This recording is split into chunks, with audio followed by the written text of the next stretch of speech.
ನಿಮ್ಮ ಹಳೆಯ ಚಿನ್ನದ ಒಡವೆನ ಅಧಿಕ ಬೆಲೆಗೆ ಮಾರಬೇಕೆ? ಆಟಿಕಾಗೆ ಕಾಲ್ ಮಾಡಿ 8880 ಅಟ್ಟಿಕಾ ಗೋಲ್ಡ್ ಕಂಪನಿ. ಸಾಕಷ್ಟು ಆತಂಕದ ನಡುವೆ ನೀಟ್ ಮರುಪರೀಕ್ಷೆ ಯಶಸ್ವಿಯಾಗಿ ಮುಗಿದಿದೆ. ಇದೇ ತಿಂಗಳ ಭಾನುವಾರ ನಡೆದ ಪರೀಕ್ಷೆಗೆ ಬೆಂಗಳೂರಿನಲ್ಲಿ 3 ವಿದ್ಯಾರ್ಥಿಗಳು ಪರೀಕ್ಷೆಯಿಂದ ವಂಚಿತರಾಗಿದ್ರು. ಕಾಂಗ್ರೆಸ್ ಸಮಾವೇಶ ಹಾಗೂ ಟ್ರಾಫಿಕ್ ಸಮಸ್ಯೆ ಇದಕ್ಕೆ ಕಾರಣ ಅನ್ನೋ ಆರೋಪ ರಾಜಕೀಯ ವಾಕ್ಸಮರಕ್ಕೆ ಕಾರಣವಾಗಿತ್ತು. ಈ ಎಲ್ಲ ಆರೋಪದ ನಡುವೆನೇ ಬೆಂಗಳೂರು ಪೊಲೀಸರು ನಡೆಸಿದ ಫ್ಯಾಕ್ಟ್ ಚೆಕ್ನಲ್ಲಿ ಇದು ಸುಳ್ಳು ಅನ್ನೋದು ಬಟ ಬಯಲಾಗಿದೆ.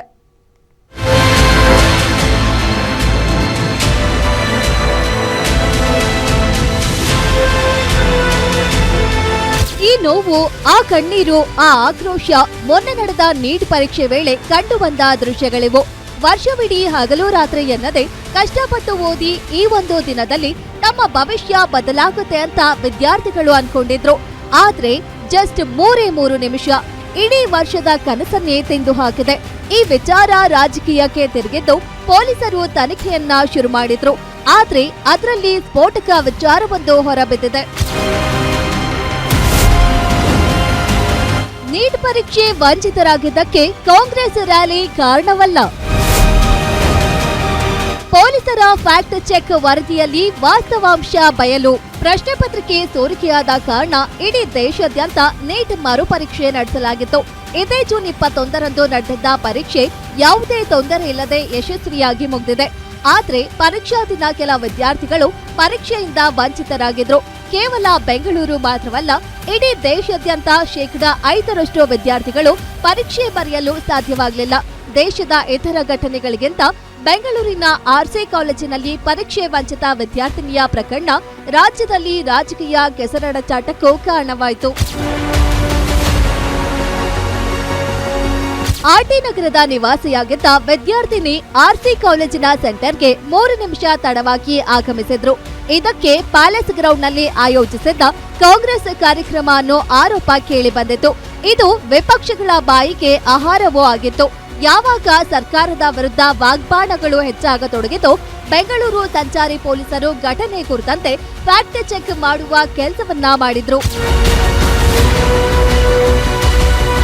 ಸಾರ್ವಜನಿಕರ ಆಕ್ರೋಶ ವ್ಯಕ್ತವಾಗ್ತಿದ್ದಂತೆ ಬೆಂಗಳೂರು ಟ್ರಾಫಿಕ್ ಮತ್ತು ನಗರ ಪೊಲೀಸರು ಜಂಟಿಯಾಗಿ ತನಿಖೆ ನಡೆಸಿ ವರದಿ ಸಿದ್ಧಪಡಿಸಿದೆ. ಇದರಲ್ಲಿ ಸಿಸಿಟಿವಿ ದೃಶ್ಯಾವಳಿಗಳು, ಅಭ್ಯರ್ಥಿ ಮತ್ತು ಪೋಷಕರ ಹೇಳಿಕೆಗಳು ಹಾಗೂ ಅವರು ಪ್ರಯಾಣಿಸಿದ ಮಾರ್ಗದ ವಿಶ್ಲೇಷಣೆ ನಡೆಸಿ ರಿಪೋರ್ಟ್ ಸಿದ್ಧಪಡಿಸಿದೆ. ಫ್ಯಾಕ್ಟ್ ಚೆಕ್ನಲ್ಲಿ ಏನಿದೆ? ಮಧ್ಯಾಹ್ನ 12:57ಕ್ಕೆ ಮನೆಯಿಂದ ವಿದ್ಯಾರ್ಥಿನಿ ಹೊರಟಿದ್ದಾರೆ. ಪರೀಕ್ಷಾ ಕೇಂದ್ರದೊಳಗೆ ಮಧ್ಯಾಹ್ನ 1:30ಕ್ಕೆ ಹಾಜರಿರಬೇಕಿತ್ತು. ದೀರ್ಘಕಾಲದ ಮಾರ್ಗ ಆಯ್ಕೆ. ಸಾರ್ವಜನಿಕ ಕಾರ್ಯಕ್ರಮದಿಂದ ವಿದ್ಯಾರ್ಥಿಗೆ ಸಮಸ್ಯೆ ಆಗಿಲ್ಲ. ವಿದ್ಯಾರ್ಥಿನಿ ಆರ್ಟಿ ನಗರದ ಮನೆಯಿಂದ ಮಧ್ಯಾಹ್ನ 12:57ಕ್ಕೆ ಹೊರಟಿದ್ದಾರೆ. ನೀಟ್ ನಿಯಮಾವಳಿಗಳ ಪ್ರಕಾರ ಪರೀಕ್ಷಾ ಕೇಂದ್ರದೊಳಗೆ ಇರಬೇಕೆಂಬ ನಿಯಮವಿದ್ರೂ ಅಭ್ಯರ್ಥಿ ಪರೀಕ್ಷೆಗೆ ಕೇವಲ 33 ನಿಮಿಷಗಳು ಬಾಕಿ ಇರುವಾಗ ಮನೆಯಿಂದ ಹೊರಟಿದ್ದಾರೆ. ಹಾಗೆಯೇ ಪರೀಕ್ಷಾ ಕೇಂದ್ರ ತಲುಪಲು ಕಡಿಮೆ ಸಮಯ ತೆಗೆದುಕೊಳ್ಳುವ ಪರ್ಯಾಯ ಮಾರ್ಗಗಳಿದ್ರೂ ಅಭ್ಯರ್ಥಿ ಮತ್ತು ಪೋಷಕರು ದೀರ್ಘವಾದ ಮಾರ್ಗವನ್ನ ಆಯ್ಕೆ ಮಾಡಿಕೊಂಡಿರುವುದೇ ಇದಕ್ಕೆ ಕಾರಣ. ಅಂತಿಮವಾಗಿ ಅಭ್ಯರ್ಥಿ 3 ನಿಮಿಷ ತಡವಾಗಿ ಪರೀಕ್ಷಾ ಕೇಂದ್ರಕ್ಕೆ ಬಂದಿದ್ದಾರೆ ಅಂತ ವರದಿಯಲ್ಲಿ ಉಲ್ಲೇಖಿಸಿದ್ದಾರೆ. ಇನ್ನು ಅರಮನೆ ಮೈದಾನದಲ್ಲಿ ನಡೆದಿದ್ದ ಕಾಂಗ್ರೆಸ್ ಕಾರ್ಯಕ್ರಮ ಹಾಗೂ ಅದರಿಂದ ಉಂಟಾದ ಟ್ರಾಫಿಕ್ ಸಮಸ್ಯೆ ಇದಕ್ಕೆ ಕಾರಣವಲ್ಲ ಅಂತ ಉಲ್ಲೇಖಿಸಲಾಗಿದೆ.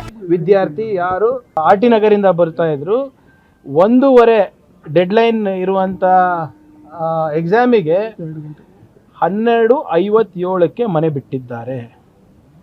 ಎಷ್ಟು? 12:57. ಅದರಲ್ಲಿ ಸರ್ಕಾರದ ತಪ್ಪೇನಿದೆ?